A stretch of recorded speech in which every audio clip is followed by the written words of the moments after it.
Welcome to Salisbury Plain in southern England, where one of the world's most enigmatic monuments has stood for nearly 5,000 years, silent witness to the passage of countless generations. Its purpose debated by scholars for centuries, its presence inspiring wonder and speculation in all who encounter it. For the next few hours, we will explore the many theories about Stonehenge, what it was, why it was built, how it functioned, what it meant to the people who created it. We will examine the evidence carefully, consider competing interpretations thoughtfully, and embrace the uncertainty that makes this monument so endlessly fascinating. If you enjoy these calm, thorough explorations of historical mysteries, please like and subscribe to support our channel. Let us begin not with theories, but with the monument itself, with what we can observe and measure, and know with reasonable certainty. Stonehenge as it exists today, weathered, partially ruined, surrounded by modern roads and visitor infrastructure, is the remnant of something that was once larger and more complete, built in stages over approximately 1,500 years, modified and reimagined by successive generations who inherited and transformed what their ancestors created. The monument we see consists primarily of two types of stone arranged in a complex pattern. The outer ring is formed from sarsen stones, massive blocks of sandstone, each weighing 25 tons or more, standing upright with horizontal lintels connecting them to form a continuous circle. Inside this outer ring are smaller stones, bluestones, arranged in various configurations that have changed over time. At the center stand the largest stones of all, the trilithons, massive sarsen uprights capped with lintels, arranged in a horseshoe shape opening toward the northeast. These basic facts, the types of stone, their arrangement, their approximate sizes and weights, are not controversial. We can see them, measure them, touch them. The controversy begins when we ask why.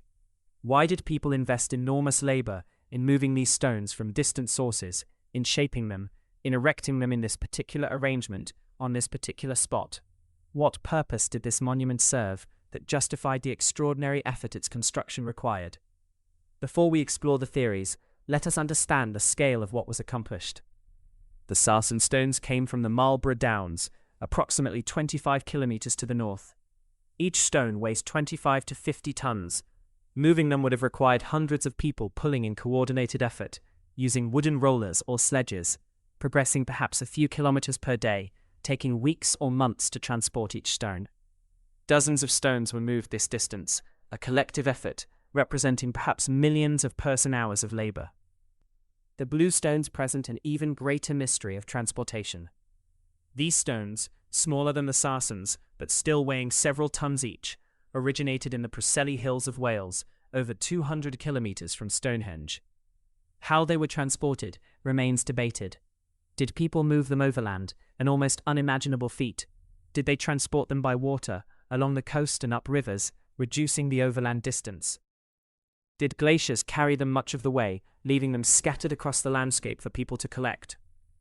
Whatever the means of transport, the effort was extraordinary, and the shaping of the stones once they arrived was equally demanding. The sarsens were worked with stone hammers, pounded repeatedly to shape them into the rectangular forms we see, to create the mortise and tenon joints that connected uprights to lintels, to smooth the surfaces. The effort required to shape a single sarsen has been estimated at hundreds of person-hours. Multiply this by the dozens of stones, and we are discussing a project that consumed countless seasons of concentrated labor. Who were these people who invested such effort? We know from archaeological evidence in the surrounding landscape that the area around Stonehenge was densely populated during the Neolithic and early Bronze Age periods when the monument was built and modified. This was not wilderness, but settled country, with farming communities growing crops and raising livestock, with established trade networks bringing valued goods from distant regions, with social organization sufficient to mobilize labor for large collective projects. But we must be careful about assuming too much. When we say these people built Stonehenge, we are speaking about multiple populations separated by centuries. The first earthwork enclosure at the site was created around 3000 BCE. The Bluestone Circle was erected perhaps 2600 BCE. The sarsen circle dates to approximately 2500 BCE. The site was modified and used for 1,000 years or more afterward. This is a span of time greater than that separating us from the medieval period. The people who completed Stonehenge were as distant from its founders as we are from the builders of Gothic cathedrals. This temporal depth complicates interpretation. The original purpose of the monument may have been different from how later generations used it. Meaning may have accumulated and changed. Stories about why it was built may have been forgotten and reinvented multiple times. We are not looking for a single answer to why was Stonehenge built, but potentially for multiple answers corresponding to different phases and different uses across its long history. Let us walk around the monument as it exists today, observing details that may offer clues to purpose. The most striking feature is the alignment. The axis of the monument, defined by the horseshoe of trilithons and by the avenue that approaches from the northeast, points toward the sunrise on the summer solstice. On that one morning of the year, the sun rises directly over the heelstone, a large sarsen that stands outside the main monument, and its light streams down the axis into the center of the circle. This alignment is precise enough that it is unlikely to be accidental. The builders chose this orientation deliberately, chose this site partly because its local horizon made the alignment work, oriented the entire complex of monuments to mark this particular solar event. This suggests that solar observation was important, that the solstice held significance, that the monument's purpose was somehow connected to the movements of the sun. But we must be cautious about leaping from marks the solstice to was an astronomical observatory or was a solar temple. Many ancient monuments mark solar or lunar events without being primarily observatories or temples. The alignment may have been symbolic rather than functional, may have expressed cosmological beliefs without requiring regular observation, or it may have served multiple purposes, combining astronomical observation with ritual practice with social gathering in ways that our modern categories of observatory and temple and community center cannot fully capture. Other features of the monument also invite interpretation. The ditch and bank that surround the stone circles, remnants of the earliest phase of construction, defying a circular enclosure approximately 100 meters in diameter. This boundary might have marked sacred space, might have separated the ceremonial area from the mundane world, might have served practical functions like controlling access or managing crowds during gatherings. Within this enclosure, archaeologists have found evidence of cremation burials, perhaps several hundred individuals interred over many centuries. The concentration of burials suggests the site had funerary significance, that it was a place associated with death and commemoration, that at least one of its functions was as a burial ground for certain people, whether elites, religious specialists, or members of specific lineages, we cannot know. The avenue that approaches the monument from the northeast follows a path that aligns with the solstice sunrise, and also happens to follow natural topography, a ridge that ancient people would have walked along when traveling through this landscape. Was the avenue built to formalize a path that was already significant? Or did its builders create it to enhance the solstice alignment, to create a processional route leading toward the sunrise on that special day? These questions multiply as we examine the monument more closely. Why were two types of stone used? Did they have different symbolic meanings? Why arrange them in circles and horseshoes rather than in some other configuration? Why the specific numbers of stones, 30 sarsens in the outer circle, 5 trilithons in the inner horseshoe? Were these numbers symbolically significant, or merely practical choices based on available materials and desired size? The monument's relationship to the surrounding landscape also raises questions. Stonehenge is not isolated, but is part of a ceremonial landscape that includes other monuments, burial mounds, henges, cursus monuments, scattered across Salisbury Plain. Some of these monuments are older than Stonehenge, some are contemporary, some are later. Together, they form a complex that suggests this landscape was sacred or ceremonially important for thousands of years, that Stonehenge was not a unique creation, but part of an evolving tradition of monument building. 2 kilometers to the north lies Durrington Walls, the remains of a massive henge monument that was contemporary with Stonehenge's main building phase. Recent excavations have revealed that Durrington Walls was the site of a large settlement, with houses, feasting debris, evidence of thousands of people gathering seasonally. This settlement appears to have been connected to Stonehenge through a processional route, suggesting that two sites functioned together as part of a larger ceremonial complex. What was the relationship between these sites? Some archaeologists have proposed that Stonehenge was associated with death and the ancestors, while Durrington Walls was associated with life and the living, that ritual processions moved between the two sites, marking transitions between these states. This is an attractive theory, citing evidence from both sites, but it remains speculative, one interpretation among many possible. As we stand before Stonehenge today, looking at these massive stones silhouetted against the sky, we must remember that what we see is a ruin, a fragment of something that was once more complete. The monument has lost approximately half its stones over the millennia. Some fell and were broken up. Some were removed for building material in later periods. Some were deliberately destroyed. The ditch has largely filled in. The bank has eroded. The surrounding landscape has been farmed and modified.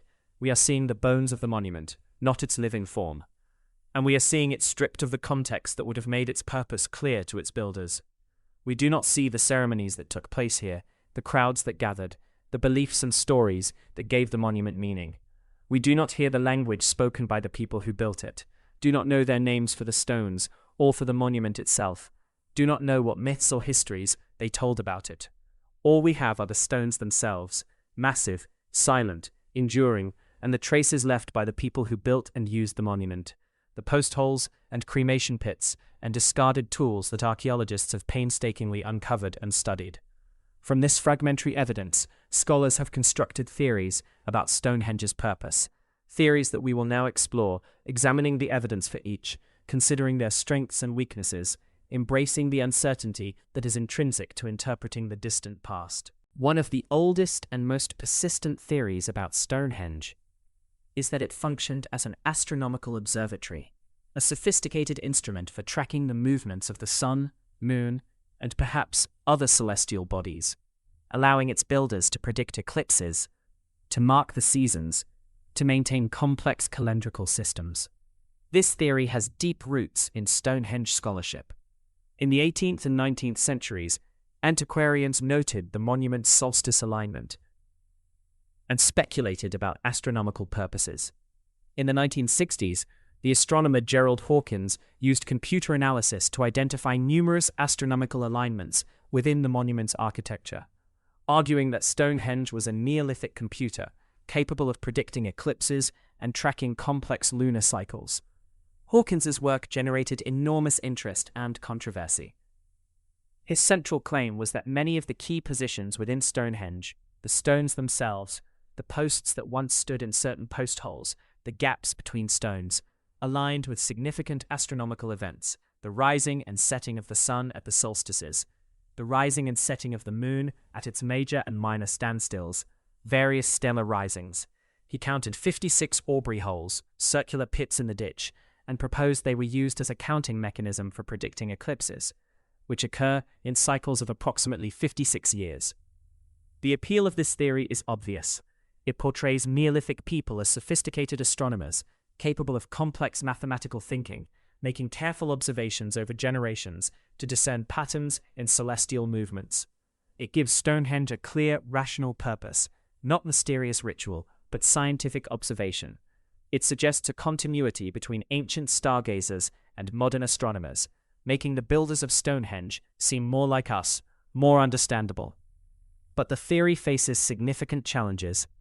The most fundamental is the question of whether the alignments Hawkins identified are genuinely intentional or merely coincidental. In any complex structure with many elements, stones, posts, gaps, sightlines, some alignments with astronomical events will occur by chance. The question is whether the number and precision of alignments at Stonehenge exceed what we would expect from chance. Many archaeologists and astronomers have argued that they do not. When subjected to rigorous statistical analysis, most of the alignments Hawkins identified fall within the range that could occur accidentally. The one alignment that does appear genuinely intentional, the midsummer sunrise and midwinter sunset along the main axis, is striking, but does not require sophisticated astronomical knowledge. Any culture that pays attention to the sun will notice the solstices, the points where the sun's rising and setting positions stop moving north or south and reverse direction. Moreover, the evolution of Stonehenge complicates the observatory theory. If the monument was designed as an astronomical instrument, we would expect its builders to have a clear plan from the beginning. But the archaeological evidence shows that Stonehenge was built in phases, with modifications and additions spanning more than a millennium. The various elements that Hawkins identified as parts of the observatory system were built at different times, suggesting they were not conceived as a unified instrument. The bluestone settings, the Sarsam circle, the trilithons, the Aubrey holes, all belong to different phases of construction, separated sometimes by centuries. Could the monument still have functioned as an observatory despite this piecemeal development? Perhaps, if each generation of builders inherited and preserved astronomical knowledge from their predecessors. But this requires us to assume a continuity of knowledge and purpose across many centuries, across social changes and population movements, an assumption that may be unwarranted. There is also the practical question of what observations would actually require a monument like Stonehenge. The solstice alignment could be marked with 2 posts, or even just noted against natural features of the horizon. The lunar standstills that Hawkins emphasized occur only once every 18.6 years. Would it make sense to build an elaborate stone monument to track events that occur so infrequently? And eclipse prediction, while possible using the 56-year cycle Hawkins proposed, could be accomplished more easily using portable counting systems, notches on sticks for instance, without requiring massive stone architecture. Some proponents of the observatory theory have responded to these objections by arguing that Stonehenge was not merely functional, but also symbolic, that it embodied astronomical knowledge in stone, creating a permanent monument to celestial order, rather than serving as a working instrument for making observations. This is more defensible. It acknowledges that the monument's purpose might have been as much about expressing beliefs about the cosmos as about making practical observations. But if we adopt this modified version of the theory, we are no longer claiming Stonehenge was an observatory in the sense we usually mean that term, a place where systematic observations are made to gather data. Instead, we are saying it was a cosmological monument, a structure that expressed ideas about the relationship between earth and sky, between human time and celestial time, between the mortal world and the eternal movements of the heavens. This brings us closer to religious or ritual interpretations, which we will explore in subsequent segments. But before leaving the observatory theory entirely, let us consider what elements of it might be valid, what insights it offers even if we reject its strongest claims. First, the solstice alignment is real and almost certainly intentional. The builders of Stonehenge oriented their monument toward the midsummer sunrise and midwinter sunset. This tells us that solar observation was important to them, that they tracked the sun's movements with enough precision to orient massive architecture, that marking the solstices mattered enough to be encoded in the monument's fundamental design.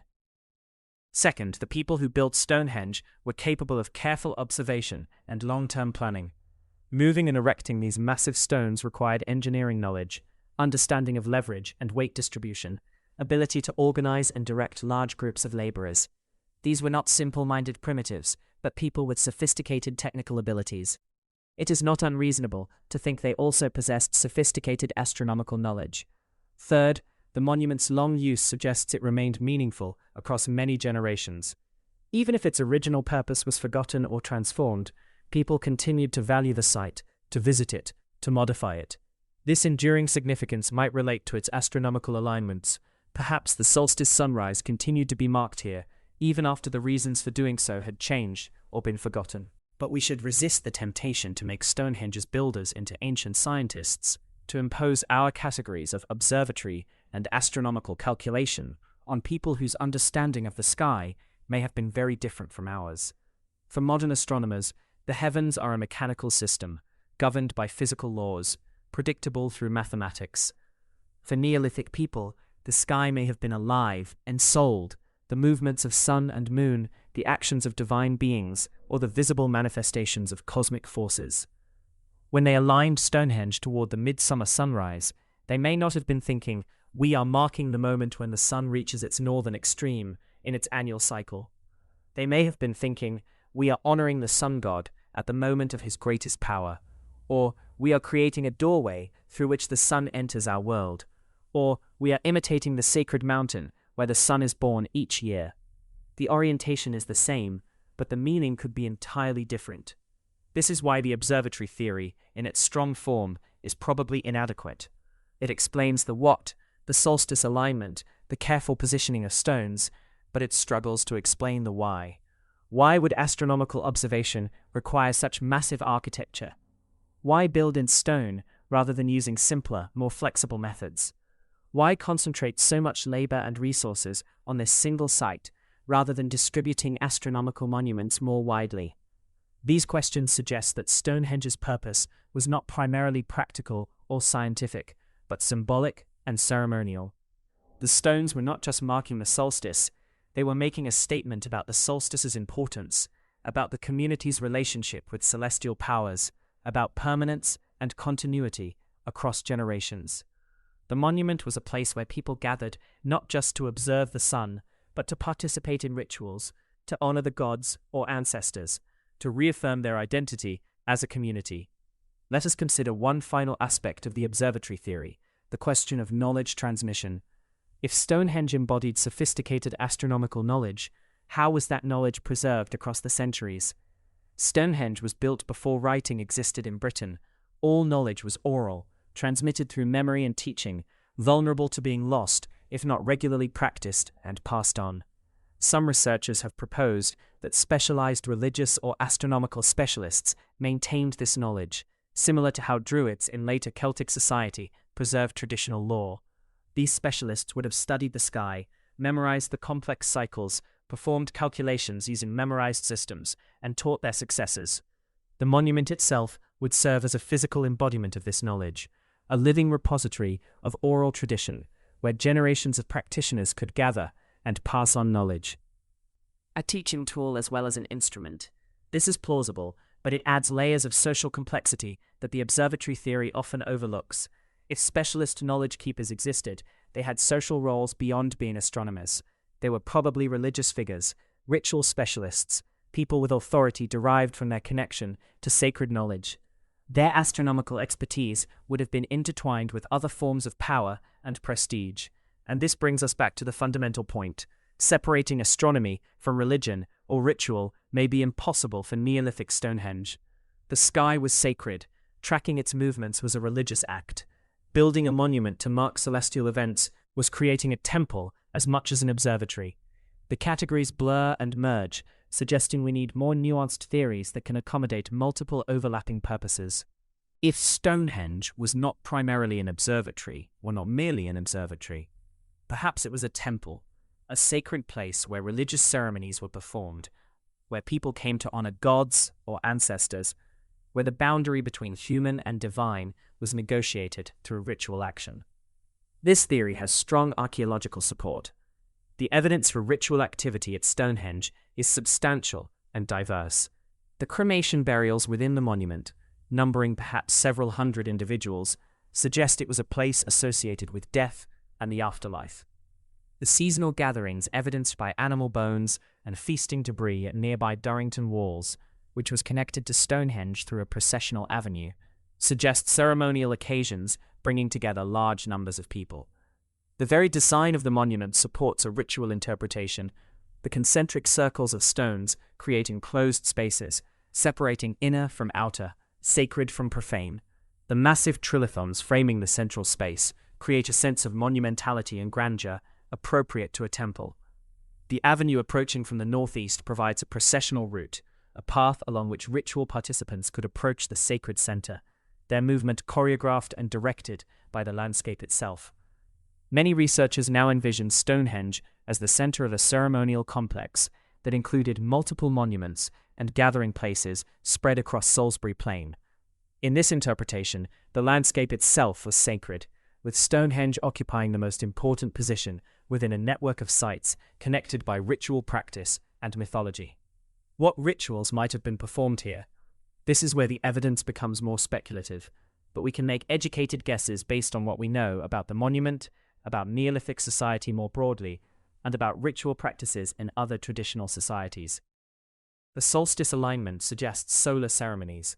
Perhaps people gathered at midsummer to witness the sunrise through the monument's axis, to celebrate the sun's power at its annual peak, to perform rituals ensuring the sun's return in the next cycle.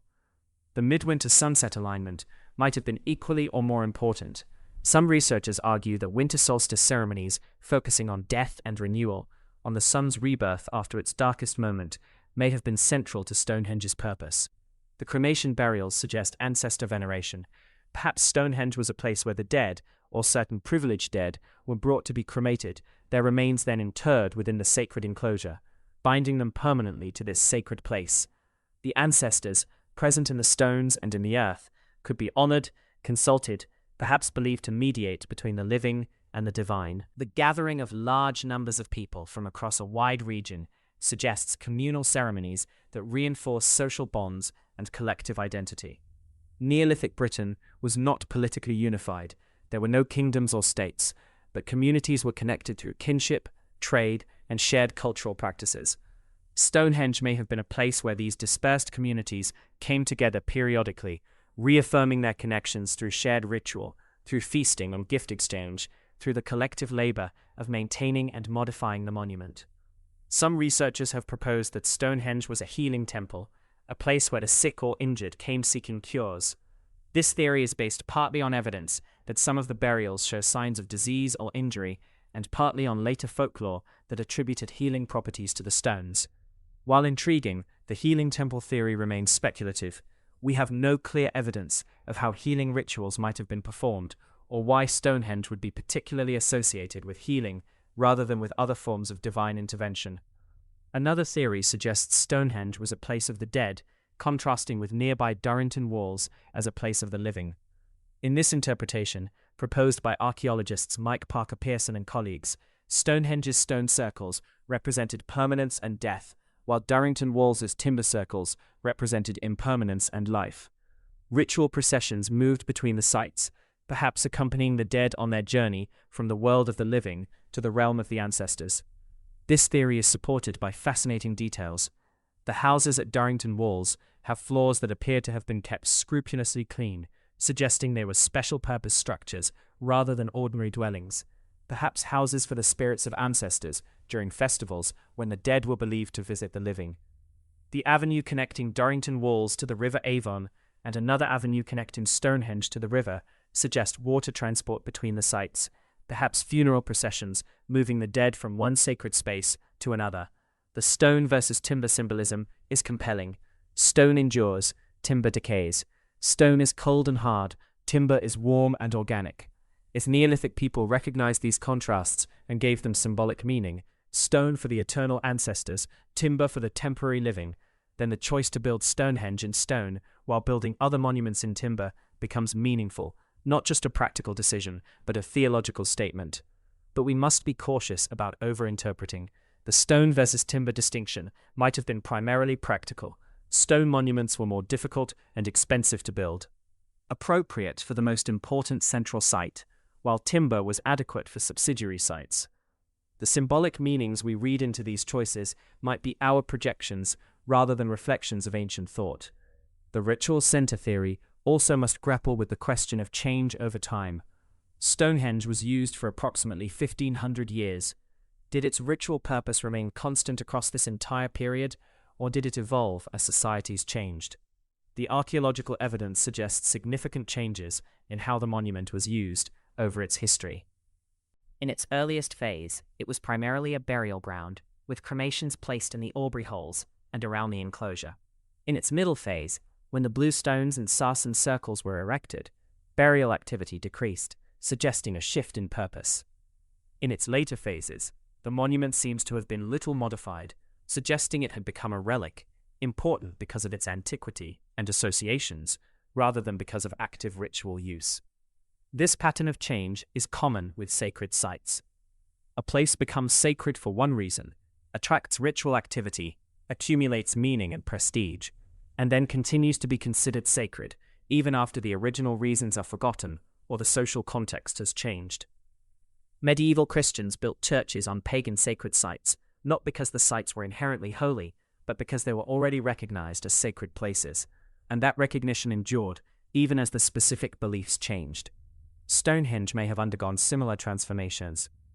The people who completed the Sarsen Circle around 2500 BCE may have understood its purpose differently than the people who first dug the enclosure ditch 500 years earlier, and the people who visited Stonehenge in the Bronze Age, 1,000 years after the Sarsens were erected, may have told stories about the monument that would have been unrecognizable to its original builders. This raises a challenging question for the ritual center theory. If we accept that Stonehenge's meaning changed over time, can we speak of the purpose of Stonehenge, or should we recognize that it had multiple purposes corresponding to different periods and different users? Perhaps the question, why was Stonehenge built, has no single answer, because the monument was repeatedly reimagined and reused, each generation finding new meanings in the ancient stones.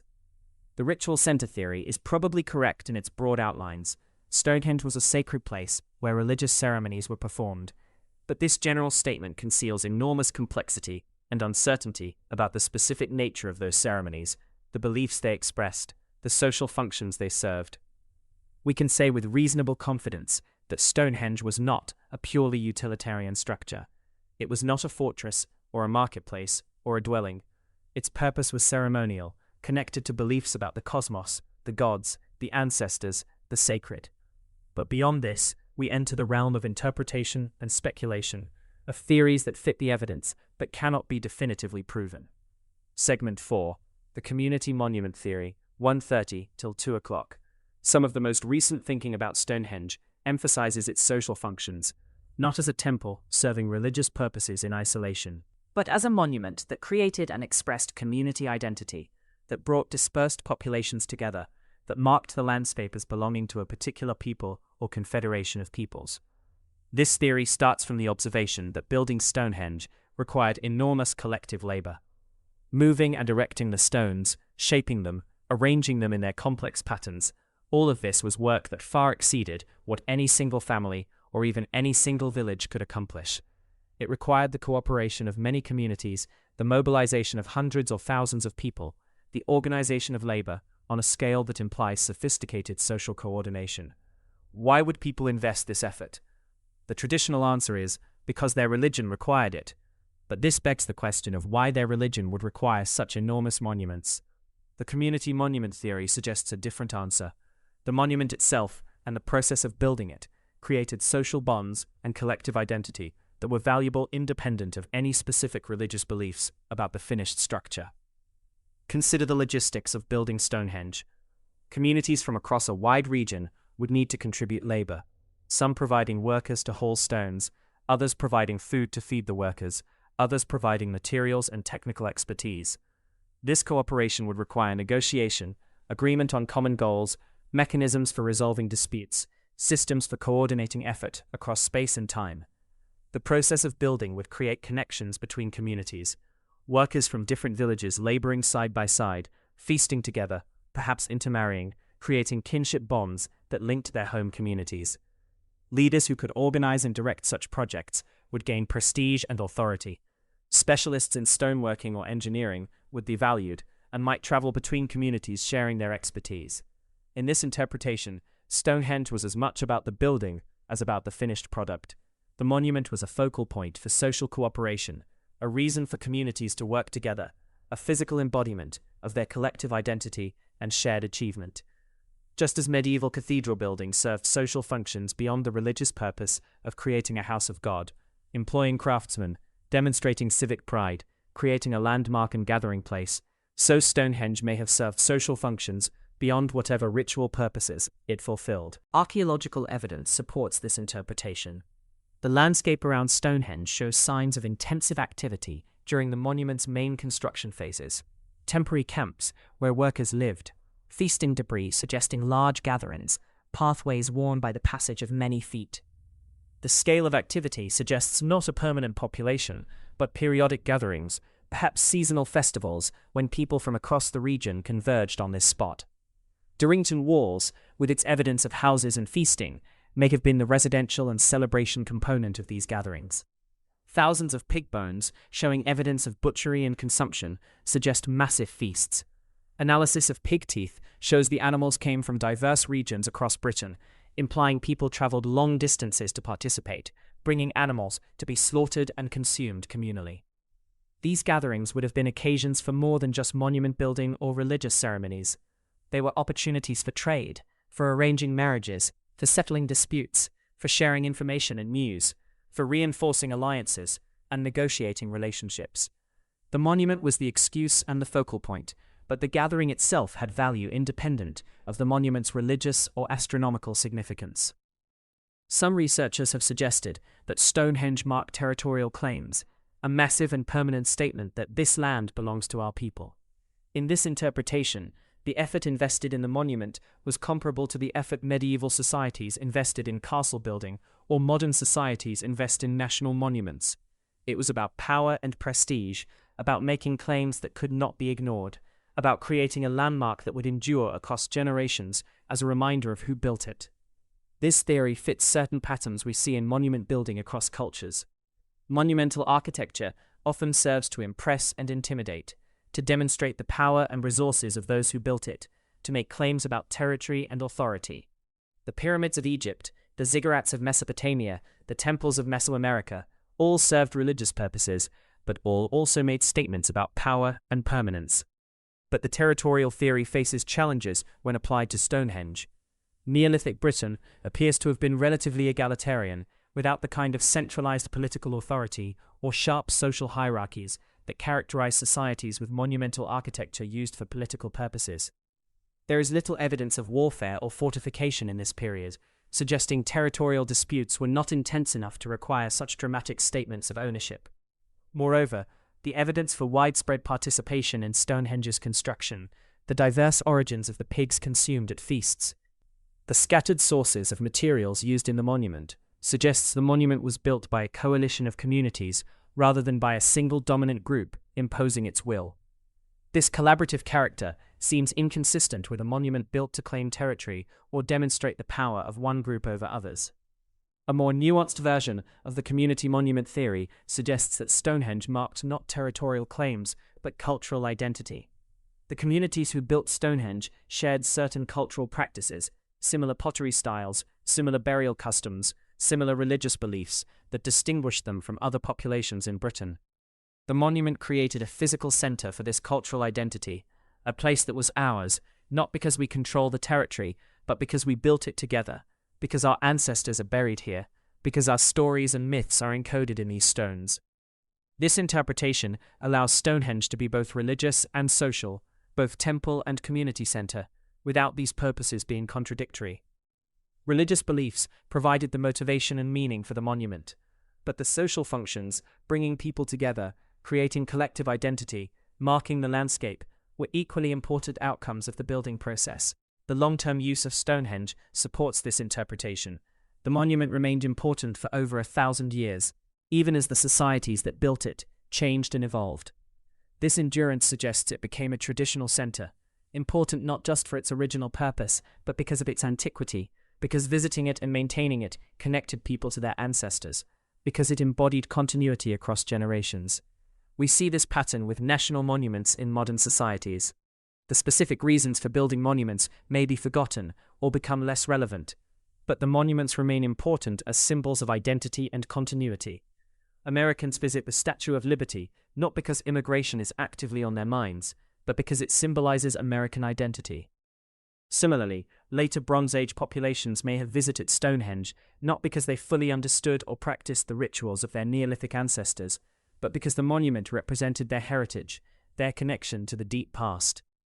The community monument theory also helps explain why Stonehenge is unique. If it was a purely religious structure, we might expect similar monuments scattered across Britain wherever communities wanted to worship or perform rituals. But Stonehenge stands alone in scale and elaboration. This uniqueness makes sense if it functioned as a central gathering place for a wide region, a neutral ground where diverse communities could meet, where no single group had complete control. In this interpretation, the monument's location on Salisbury Plain, not associated with any particular settlement, but accessible from multiple directions, was not accidental. It was chosen because it could serve as a common center, a place that belonged to everyone and no one, where communities could gather without any single group having home advantage. This theory resonates with anthropological studies of monumental architecture in other traditional societies. Many cultures have created gathering places, ceremonial centers, pilgrimage sites, market towns that serve as focal points for dispersed populations. These places are often elaborately developed precisely because they are important social centers, because investing in them brings people together and reinforces collective identity. However, the community monument theory cannot fully explain all aspects of Stonehenge. The specific architectural choices, the types of stone, the astronomical alignments, the evolution of the design seem to exceed what would be necessary for a purely social monument. A community gathering place could be simpler, less precisely aligned, less invested with astronomical and ritual symbolism. This suggests that while social functions were important, perhaps even primary, they were intertwined with religious and cosmological beliefs in ways that make them difficult to separate.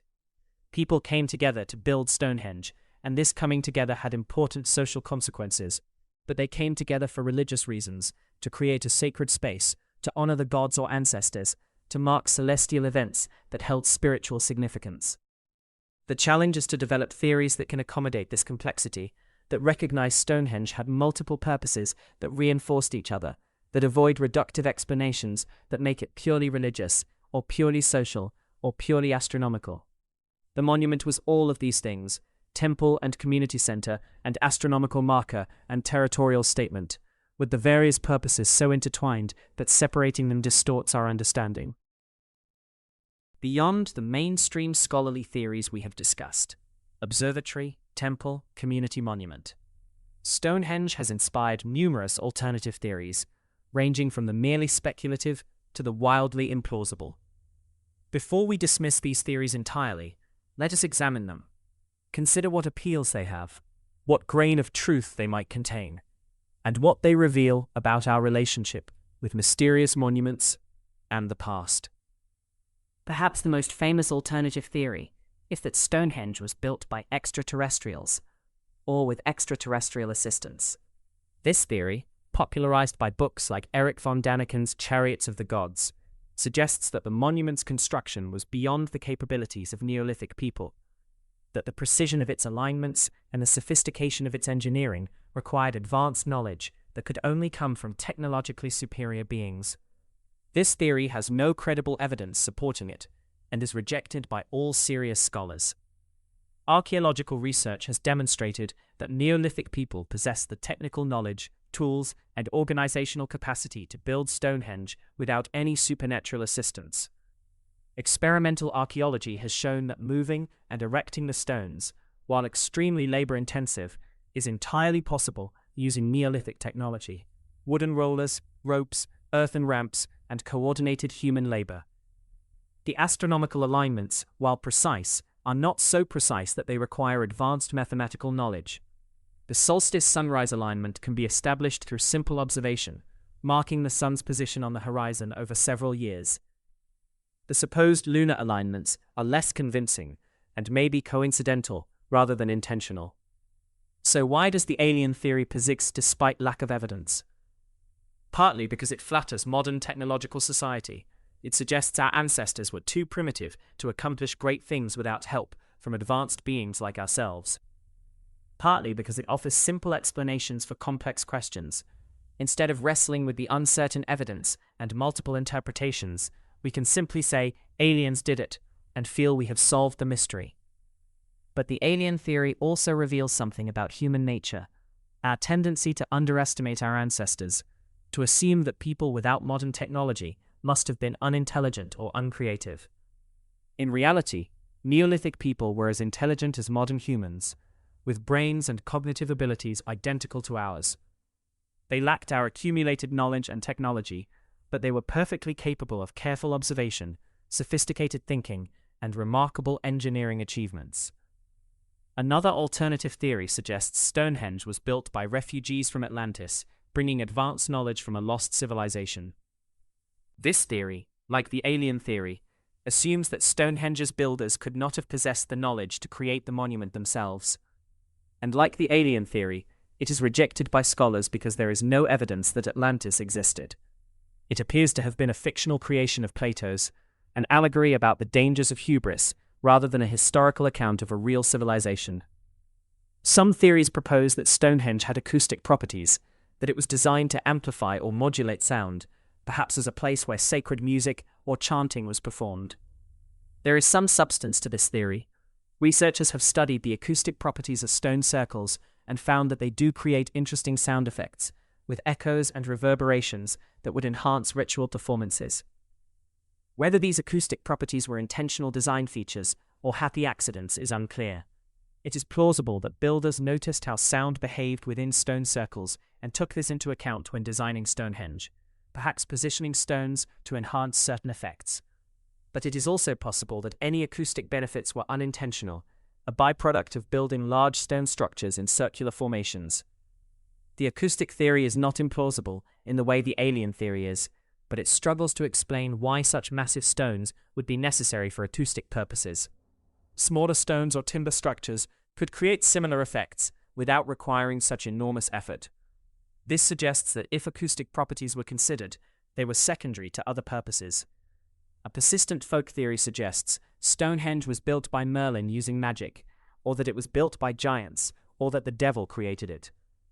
These theories are obviously mythological rather than historical, but they are interesting as evidence of how later populations tried to explain the monument's existence.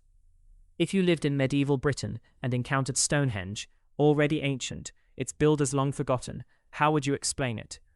Attributing it to wizards or giants or supernatural forces made as much sense as any other explanation, perhaps more sense than imagining that ordinary people could move such massive stones.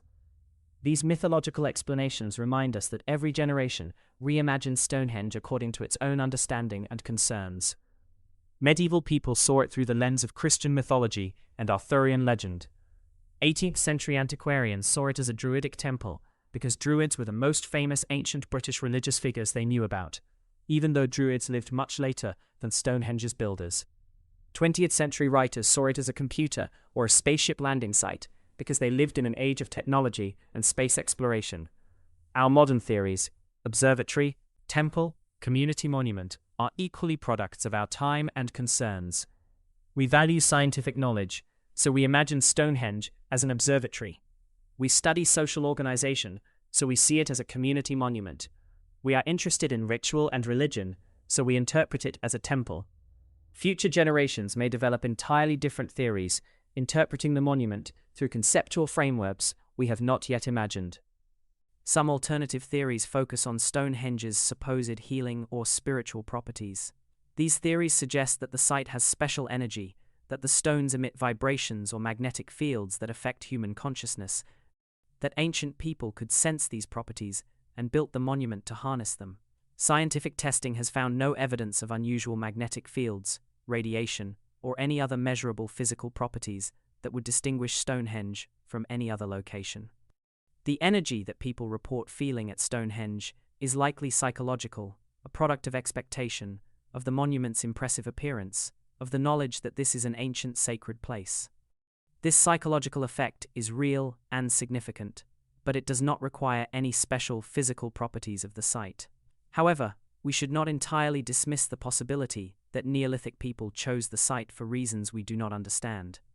They may have observed natural phenomena, unusual water flows, particular soil properties, animal behaviors that seemed significant to them and that influenced their choice of location. Just because we cannot detect anything special about the site using modern instruments does not prove that ancient people were wrong to consider it special. The dowsing theory suggests that Stonehenge was positioned according to ley lines or earth energy currents that can be detected by dowsing. Dowsing using sticks or rods to detect underground water or energy has no scientific support and appears to work through unconscious movements by the dowser rather than through detection of any real phenomena. The ley line theory, which suggests that ancient monuments are aligned along straight lines connecting sites of spiritual power, has been thoroughly debunked. The apparent alignments are coincidental and appear only when we allow sufficient flexibility in which sites to include and how precisely they must align. Yet the ley line theory, like the acoustic theory, contains a grain of truth. Ancient monuments are not randomly distributed, but are positioned in relation to landscape features, to each other, and to astronomical phenomena. The landscape around Stonehenge was carefully organized, with processional routes connecting different monuments, with sight lines between sites, with conscious attention to how the monument sat within its environment. This is not mystical ley lines but purposeful landscape planning, which is impressive in its own right. The most scientifically testable alternative theory proposes that the bluestones have special properties, that they were believed to have healing powers, that they were brought from Wales specifically because of these properties, that Stonehenge was a prehistoric Lourdes, where the sick came seeking cures. This theory has some archaeological support. Some of the burials at Stonehenge show evidence of injury or disease, and later folklore attributed healing powers to the stones. But the evidence is ambiguous. People with injuries or diseases are not overrepresented in Stonehenge burials compared to other Neolithic burial sites. The folklore about healing stones may be later invention, not genuine memory of Neolithic beliefs. And even if the blue stones were believed to have special properties, this does not explain the overall design and purpose of the monument. Healing could have been one function among many, not the primary purpose. What unites most alternative theories is a desire for simple, definitive answers to Stonehenge's mysteries. Mainstream archaeology offers complexity and uncertainty, multiple purposes, changes over time, aspects we may never understand. Alternative theories offer clarity. It was a landing site, an energy collector, a healing temple, a gift from Atlantis. This clarity is appealing but false, a simplification that obscures rather than illuminates.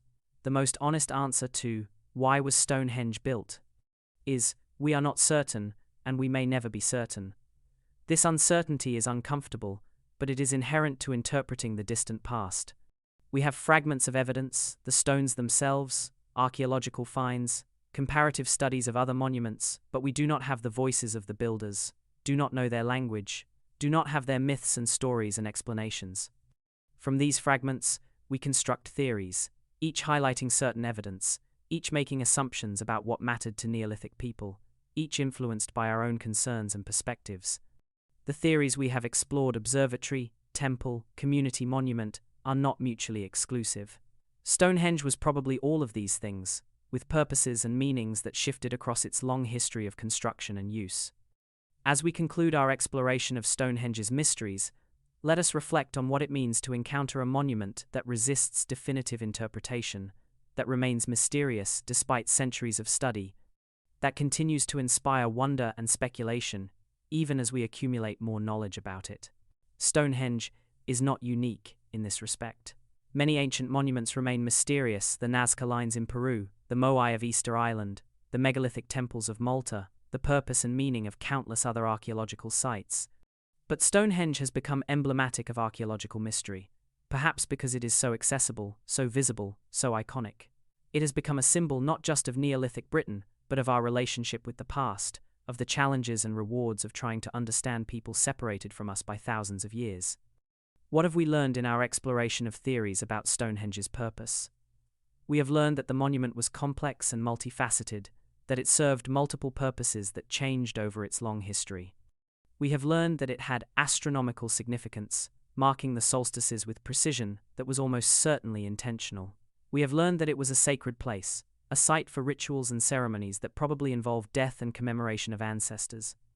We have learned that it brought communities together, serving as a gathering place that reinforced collective identity and social bonds.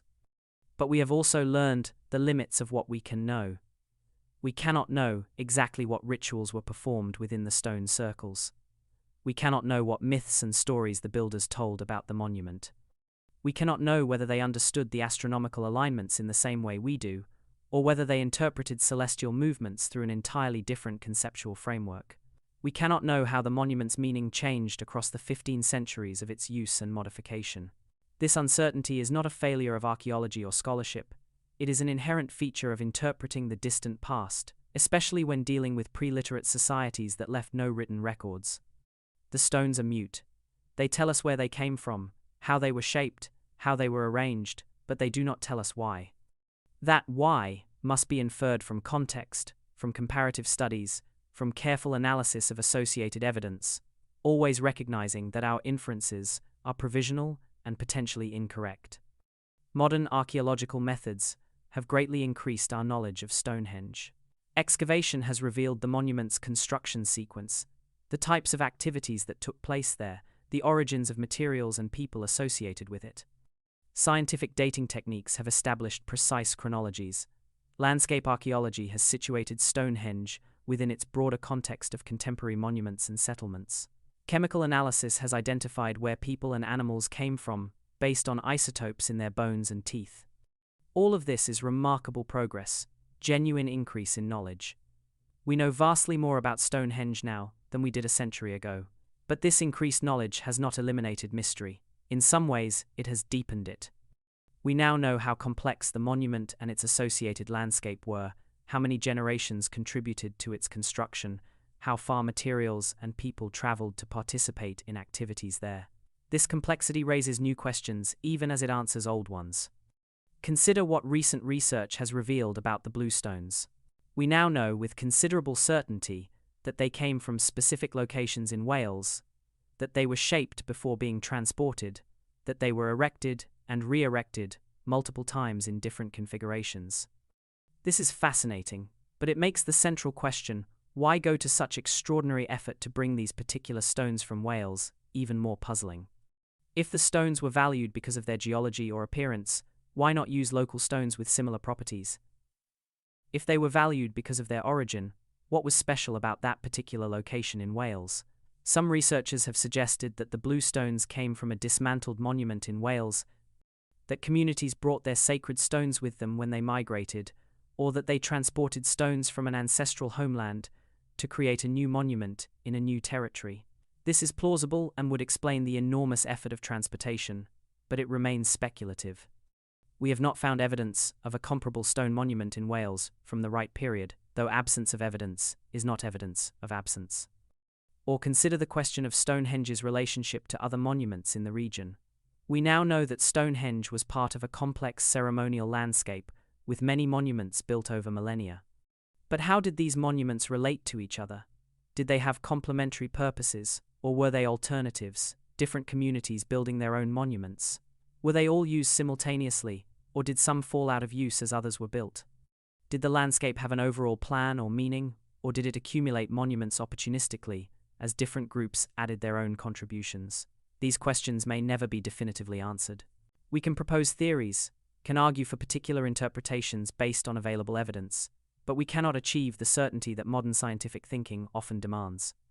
We must learn to live with ambiguity, to accept multiple possible interpretations, to acknowledge that some questions about the past may be fundamentally unanswerable, given the nature of the evidence.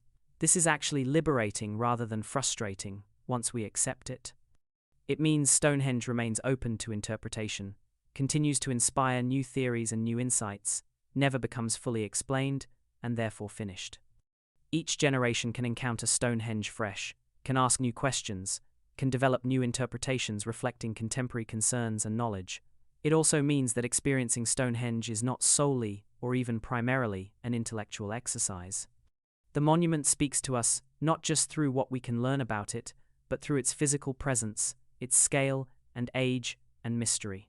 Standing before these massive stones, knowing they were erected by people who lived 5,000 years ago, whose names and faces and voices are lost to time, creates a connection to the deep past that transcends scholarly analysis. Many visitors to Stonehenge report spiritual or emotional experiences, feeling awe or wonder or connection to something larger than themselves. These experiences are valid and valuable regardless of whether we can explain Stonehenge's original purpose. The monument has accumulated meaning across millennia. It means something different to modern Druids who gather there for solstice ceremonies, to tourists who visit as part of experiencing British history, to archaeologists who study it as evidence of Neolithic society, to local residents who grew up seeing it as part of their landscape. All of these meanings coexist, none invalidating the others. Stonehenge is whatever people make of it, whatever significance they find in it. This does not mean that all interpretations are equally valid as historical explanations. The alien theory is still nonsense, but it means that the monument's importance and meaning extend beyond its original purpose, whatever that was. In some ways, the mystery is valuable in itself. If we knew definitively why Stonehenge was built, if we had written records from its builders explaining their purposes and beliefs, the monument might become less compelling. It would become historical artifact rather than mystery, would lose some of its power to inspire imagination and wonder. The mystery keeps Stonehenge alive in cultural imagination, keeps people thinking about it, visiting it, debating it. And this ongoing engagement ensures that the monument will be preserved, studied, and valued far into the future. As long as Stonehenge remains mysterious and fascinating, it will be protected and maintained. If it became fully explained, it might become just another archaeological site, less compelling to public imagination, potentially more vulnerable to neglect or damage. This is not to argue that we should stop trying to understand Stonehenge, or that scholarship is pointless. Quite the opposite, the scholarly work that has revealed so much about the monument's construction, use, and context has made it more interesting, not less. But we should recognize that complete understanding is probably impossible, and that the mystery is part of what makes Stonehenge valuable. Let us end by returning to the monument itself, to the stones standing on Salisbury Plain, weathered by 5,000 years of wind and rain, surrounded now by modern roads and visitor facilities, but still imposing, still enigmatic, still capable of inspiring wonder in those who encounter them. These stones were placed here by people not fundamentally different from us, people who loved and feared and hoped, who worked and created and believed, who looked at the sky and tried to understand their place in the cosmos, who honored their dead and sought connection with forces larger than themselves. They invested enormous effort in creating this monument, shaped these stones with patience and skill, erected them with knowledge and coordination, oriented them with careful attention to celestial movements. We do not know exactly why they did this, what the monument meant to them, what ceremonies they performed within its circles, what stories they told about it. But we know it mattered to them, mattered enough to justify generations of labor, mattered enough that they modified and maintained it for over 1,000 years, mattered enough that it became the center of a sacred landscape that dominated their world. And it continues to matter to us, for different reasons perhaps, with different meanings, but with similar awe and wonder.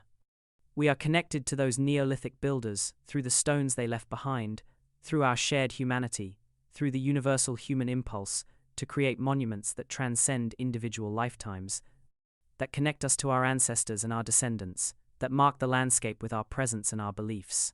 Stonehenge stands, will continue to stand, a testament to human ambition and faith and creativity, a mystery we may never fully solve, a monument that belongs to the past but speaks to every present, enduring across millennia, silently guarding its secrets while offering glimpses of meaning to those patient and humble enough to look, to study, to wonder, and to accept that some questions about the past may have no definitive answers, that mystery and uncertainty are part of the human condition, that not everything can or should be fully explained, and that sometimes the most profound truths are found not in answers, but in the questions themselves, in the act of seeking understanding, in the encounter with something ancient and mysterious and magnificent that reminds us of all we do not know, of all we may never know, and of the enduring power of human creation to inspire and perplex across the vast expanses of time.